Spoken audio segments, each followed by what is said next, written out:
पाक्षिक पत्र बहिष्कृत भारत अंक 8वा शुक्रवार दिनांक 15 जुलै 1927 अग्रलेख आप घरी बाटा बाप घरीही बाटा। मुंबई इलाख्यातील शिक्षण खात्याचा अहवाल जो कोणी काळजीपूर्वक वाचून पाहिल व त्याचे मनन करील त्याला या इलाख्यातील शिक्षणाच्या प्रसाराचा प्रकार पाहून आश्चर्य वाटल्या वाचून राहणार नाही। शिक्षणाच्या प्रसाराचा हिशोब देण्याकरिता या इलाख्यातील प्रजेचे 4 विभाग करण्यात आले आहेत। 1. पुढारलेला वर्ग अथवा ब्राह्मण व तत्सम जाती। 2.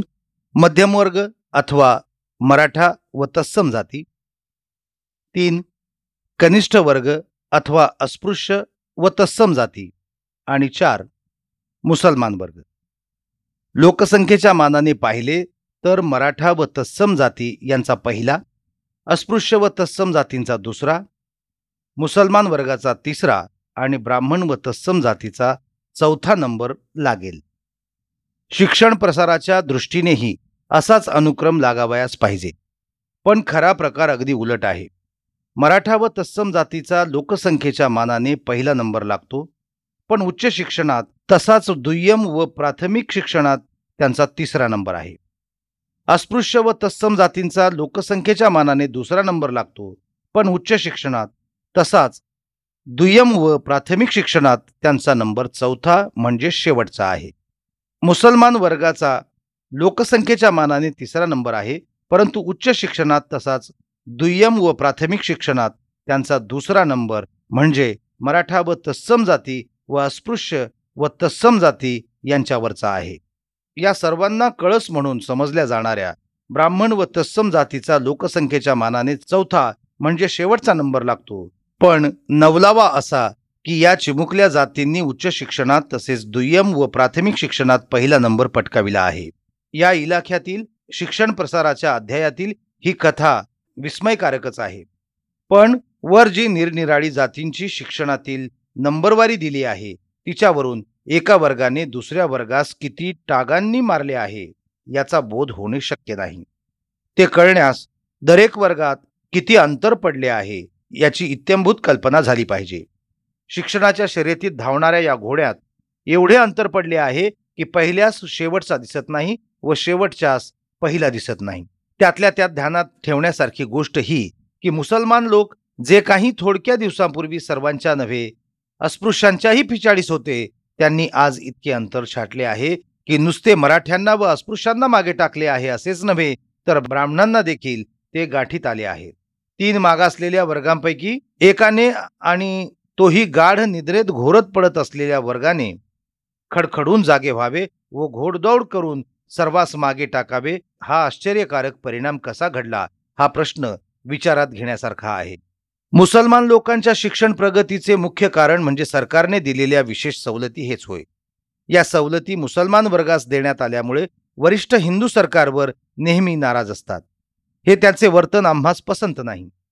ज्या कारणाच्या आधारावर मुसलमान वर्ग आपणाकरिता विशेष सवलती सरकारजवळ मागतो ती कारणे नादानपणाची असतील।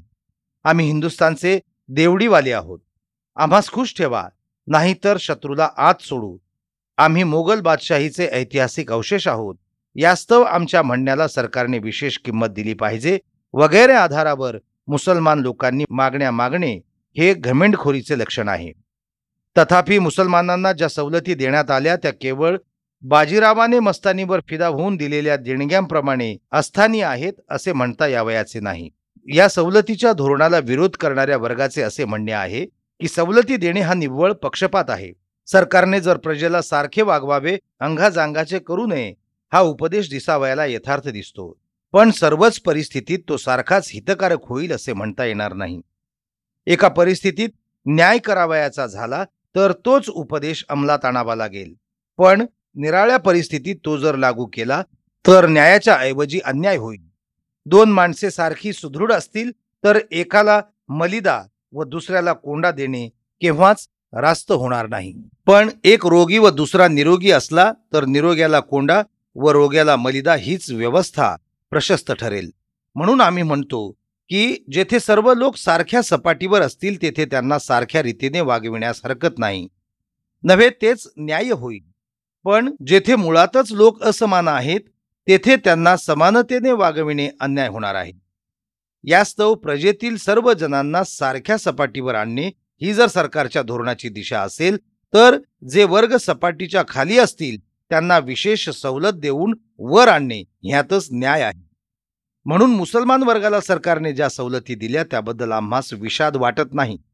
विषाद वाटतो तो एवढ्यासाठीच की मागासलेल्यांपैकी मुसलमान तेवढे सरकारला दिसले. मराठा वर्ग व अस्पृश्य वर्ग यांच्या अस्तित्वाची बूज सरकारला का झाली नाही?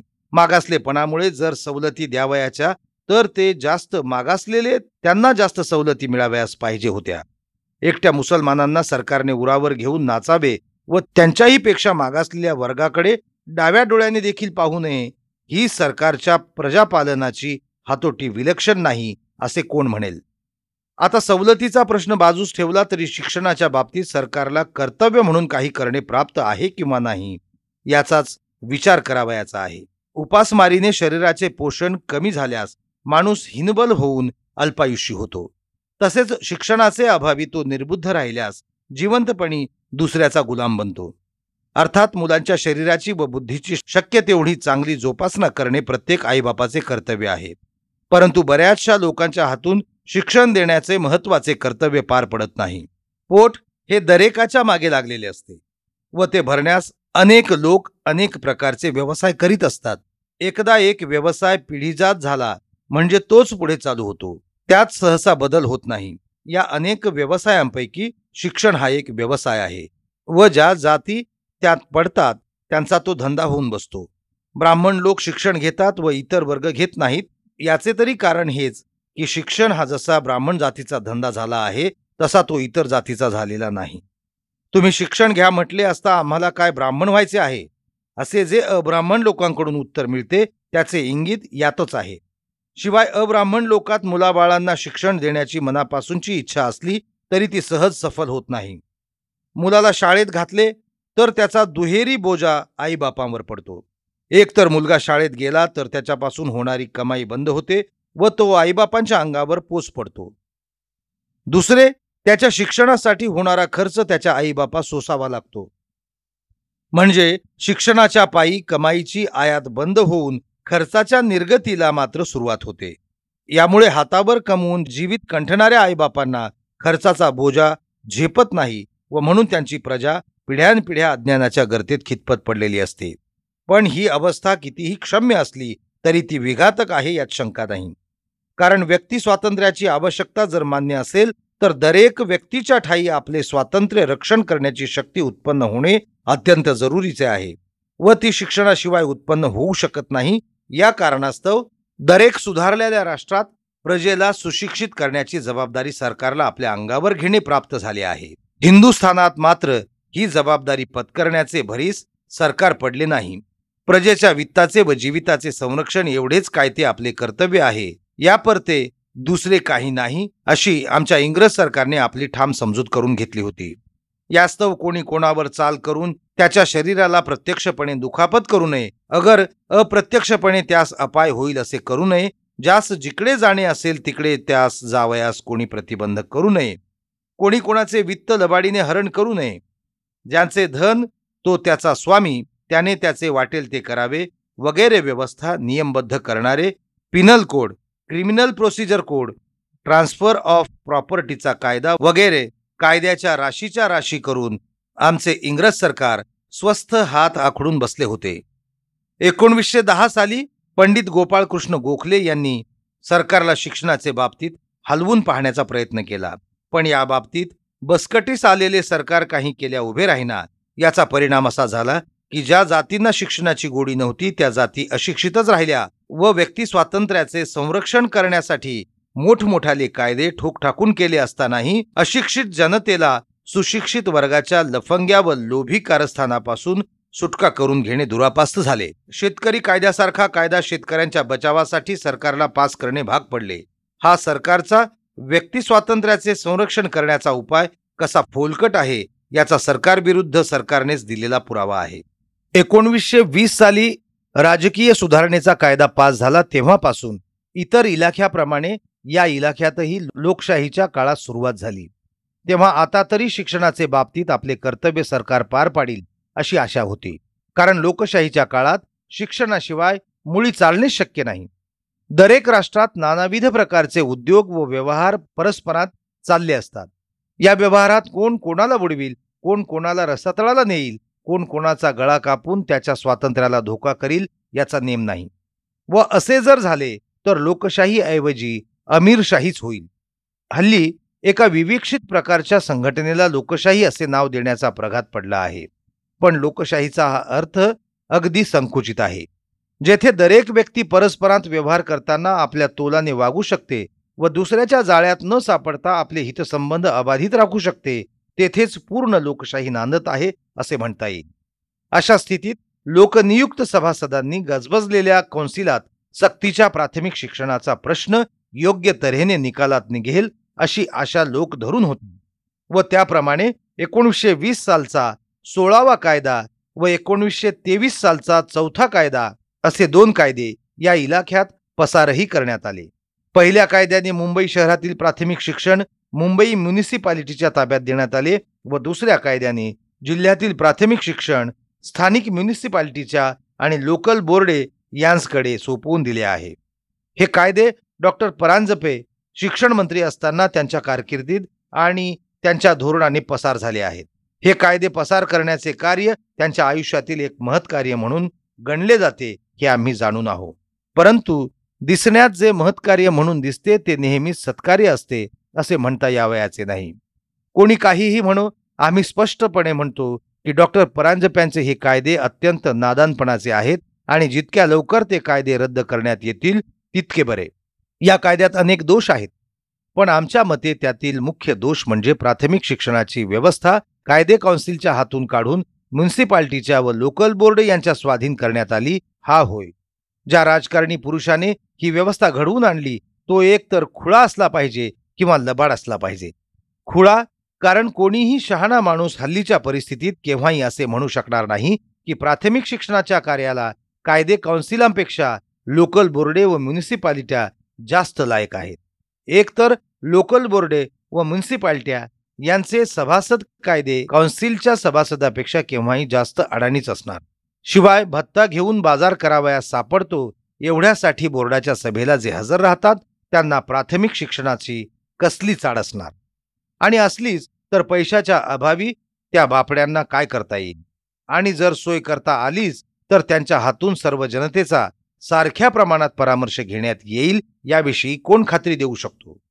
आम्हाला तर असे वाटते की हे लोकल बोर्डे आणि म्युनिसिपालिट्या म्हणजे वर्णाश्रमवाद्यांच्या संस्था आहेत, कारण त्यांच्यात भरणा होणार तो ब्राह्मण्यग्रस्त अज्ञ जनतेचाच होणार. असे लोक अस्पृश्य जनतेच्या शिक्षणाची काळजी घेतील हे कशावरून सांगता येईल. आता हा घोड्याचे ओझे गाढवावर लादण्याचा प्रकार खुळेपणाचा नसला तर लबाडीचा असला पाहिजे.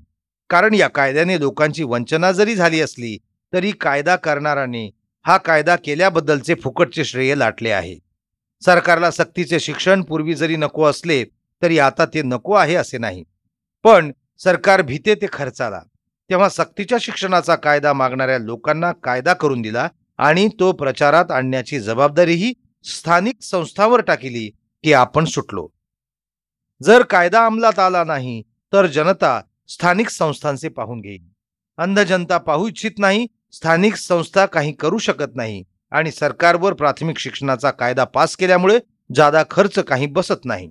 मग केवळ कायदा पास केल्याने काही बावळट लोक आपल्यावर वेडे होतात तर मग फुकटचे श्रेय टाका का असा हा आतला मतलब असावा अशी आमची प्रामाणिक समजूत आहे. आम्ही या बाबतीत इतकी कठोर भाषा वापरली याबद्दल आमचे काही मित्र आमच्यावर रोष धरतील हे आम्ही जाणून आहोत, पण आमचा नाईलाज आहे. प्राथमिक शिक्षणाचा प्रश्न अस्पृश्य वर्गाच्या अगदी जिव्हाळ्याचा प्रश्न आहे. या प्रश्नाची अशा प्रकारची विल्हेवाट झालेली पाहून आमचे मन क्षुब्ध झाले नाही तर मग कोणाचे होणार. आमच्या इतकी शिक्षणाची जरुरी दुसऱ्या कोणास आहे असे आम्हास वाटत नाही. सरकारचे घर म्हणजे बाप घर. त्या घरात असताना अस्पृश्यांच्या पदरी त्याच्या दुर्दैवाने बाटा आला, पण ते घर म्हणजे परघरच. तेथे तसे व्हावयाचेच. पण लोकशाहीला तरी आपघराची सर यावी की नाही का तेथेही पुन्हा बाटाच. जिच्या वाट्याला आपघरी बाटा बापघरीही बाटा अशा बिचाऱ्या अभागी विधवेची गत आणि अस्पृश्यांची गत सारखीच झाली म्हणावयाची. आम्ही विनाकारण निराश झालो आहोत असे काहींना वाटेल, पण आमची खात्री आहे प्राथमिक शिक्षण लोकल बोर्ड व म्युन्सिपालिट्या यांच्याच ताब्यात राहिले तर अस्पृश्यांना वर डोके काढण्याची आशाच नको.